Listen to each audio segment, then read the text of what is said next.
اللہ تبارک و تعالیٰ نے سورہ جمعہ کے اندر ارشاد فرمایا فَإِذَا قُضِيَتِ الصَّلَاةُ،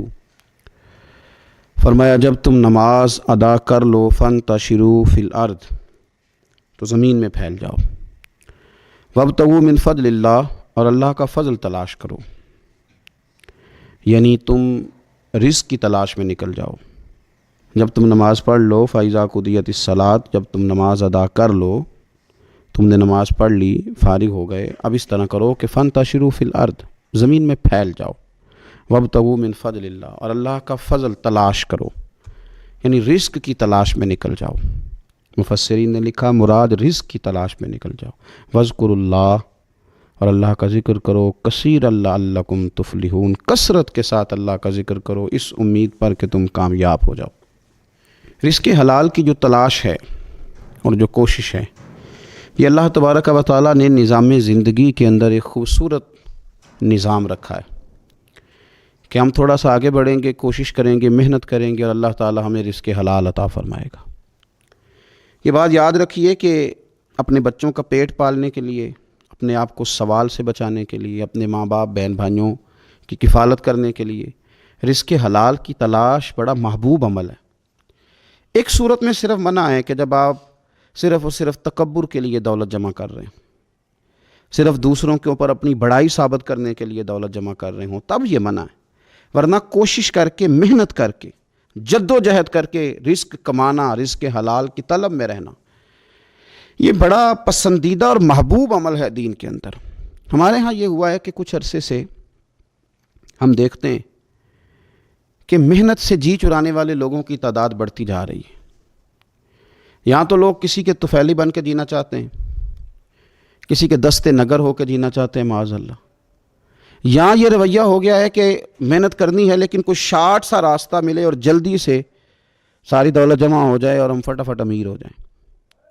آپ محنت کریں گے، جد و جہد کریں گے، کوشش کریں گے، یہی نظام بنایا اللہ تعالیٰ نے۔ اسی نظام کو رب رسول نے پسند فرمایا ہے۔ نوجوان نسل یہ یاد رکھے کہ جب وہ حرکت کرے گی، جد و جہد کرے گی، کوشش کرے گی، ہمت کرے گی، اللہ تبارک و تعالیٰ نواز دے گا۔ لیکن اگر کوشش ہی چھوڑ دی جائے، محنت ہی چھوڑ دی جائے، طلب ہی چھوڑ دی جائے، تو پھر اس کا نقصان یہ ہوتا ہے کہ معاشرے کے اندر آہستہ آہستہ لوگ سہارے تلاش کرنے لگتے ہیں، کاہلی اور سستی عروج پہ چلی جاتی ہے۔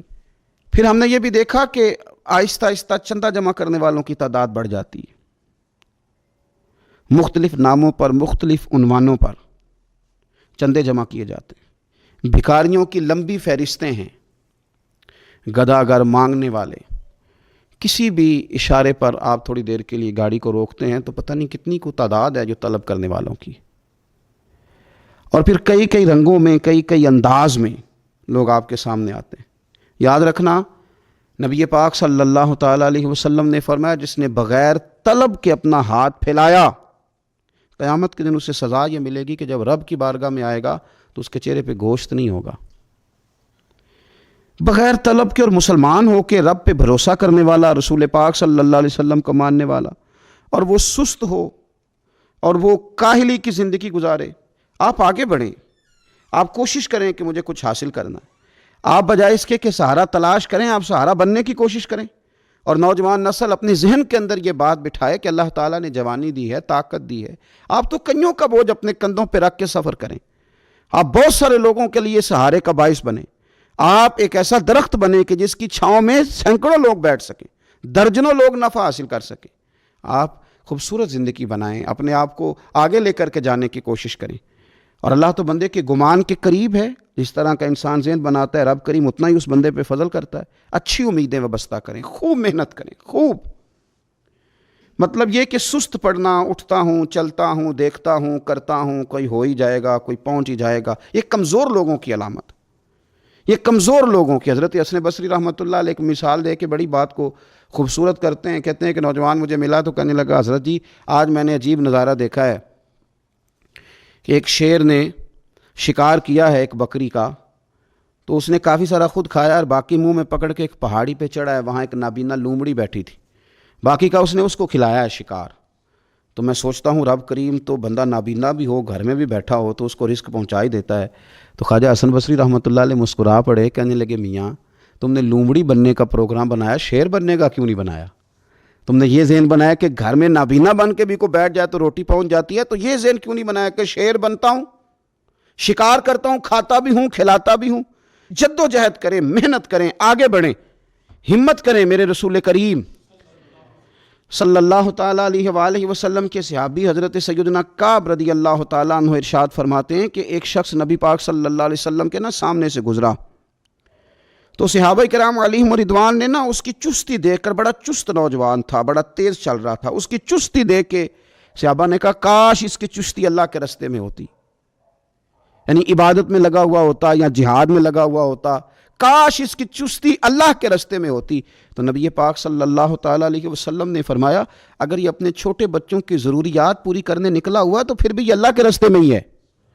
اور فرمایا اگر یہ شخص اپنے بوڑھے والدین کی خدمت کے لیے نکلا ہوا ہے پھر بھی اللہ ہی کے راستے میں ہے، یعنی اگر رزق کما کے بچوں کا پیٹ پالتا ہے پھر بھی رب ہی کا راستہ ہے،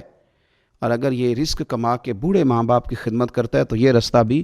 اللہ ہی کا راستہ ہے۔ اور نبی پاک صلی اللہ تعالیٰ علیہ وسلم نے فرمایا اگر یہ اپنے آپ کو سوال سے بچانے کے لیے یہ کام کر رہا ہے، یعنی مجھے کسی کے آگے ہاتھ نہ پھیلانا پڑے، تو پھر بھی یہ اللہ ہی کے راستے میں ہے۔ ہاں اگر یہ ریاکاری کے طور پر، فخر کے طور پر یہ کام کر رہا ہے تو پھر یہ شیطان کی راہ میں۔ اگر صرف اس لیے مال جمع کر رہا ہے کہ میں ذرا لوگوں کو پتہ چل جائے بڑا مالدار ہوں، میرا بعض لوگوں کے اوپر ذہن ہوتا ہے آگے بڑھنے کا، شوق ہوتا ہے بلا وجہ چیزوں کو جمع کرنے کا، فخر بتانے کا، ریاکاری کرنے کا، فرمایا اگر ریاکاری کے ارادے سے ہے تو پھر یہ شیطان کے راستے میں ہے، اور اگر یہ بوڑھے ماں باپ کے لیے رزق کما رہا ہے، چھوٹے بچوں کے لیے کما رہا ہے، اپنے آپ کو سوال سے بچانے کے لیے کما رہا ہے، تو پھر یہ اللہ ہی کے راستے میں، پھر یہ جہاد ہی کر رہا ہے، پھر یہ عبادت ہی میں مشغول ہے، یہ اللہ ہی کے راستے میں۔ رسول کریم صلی اللہ تعالیٰ علیہ وسلم نے جو سبق ہمیں پڑھایا وہ صرف یہ ہے کہ رزق کماتے وقت تمہاری نیت کا اعتبار ہے، تمہارا ارادہ کیا تھا؟ رزق کماتے وقت ارادہ کیا تھا؟ بہت بڑے بنگلے بنانے کا ارادہ تھا، جائیدادیں جمع کرنے کا ارادہ تھا، بعض رشتہ داروں کو نیچا دکھانے کا ارادہ تھا، بلا وجہ ڈینگے مارنے کا اور اونچی اونچی باتیں کرنے کا ارادہ تھا، یا تمہارا ارادہ یہ تھا کہ حلال آ جائے تاکہ میں سوال سے بچ جاؤں، تاکہ مجھے کسی کے سامنے ہاتھ نہ پھیلانا پڑے؟ یہ حدیث ہمیں صحیح بخاری میں ملتی ہے، نبی پاک صلی اللہ تعالیٰ علیہ وسلم نے فرمایا بے شک مال بڑا سرسبز ہے اور بڑا میٹھا ہے، فرمایا جس نے اچھی نیت کے ساتھ مال حاصل کیا بڑا میٹھا ہے، بڑا سرسبز ہے، اور جس نے اچھی نیت کے ساتھ حاصل کیا اللہ اسے برکت عطا کر دے گا۔ تھوڑے پیسوں میں برکت ہو جائے گی، تھوڑے میں بھی،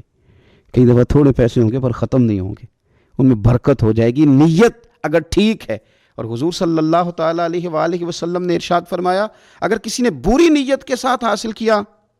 تو اس میں برکت نہیں ہوگی، اس کے اندر پھر اس کے لیے وہ خیر نہیں ہوگی جو اچھی نیت پہ ہوتی، اور فرمایا یہ ایسا رزق ہے جسے کھائے گا پر پیٹ نہیں بھرے گا،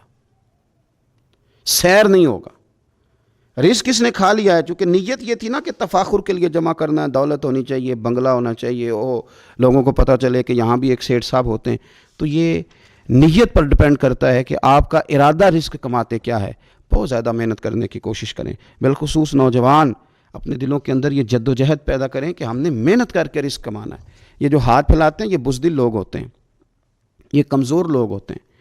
یہ ہاتھ جب کسی کے آگے کوئی شخص پھیلاتا ہے تو اپنی خودداری کا سودا کرتا ہے، اپنی عزت بیچتا ہے، اپنے وقار کو داؤ پہ لگاتا ہے۔ جب وہ ہاتھ پھیلاتا ہے، کشکول طلب جب دراز کرتا ہے، کبھی بھی اللہ کے علاوہ، اللہ کے محبوب علیہ السلام کے علاوہ آپ کسی کے سامنے کشکول طلب دراز نہ کریں۔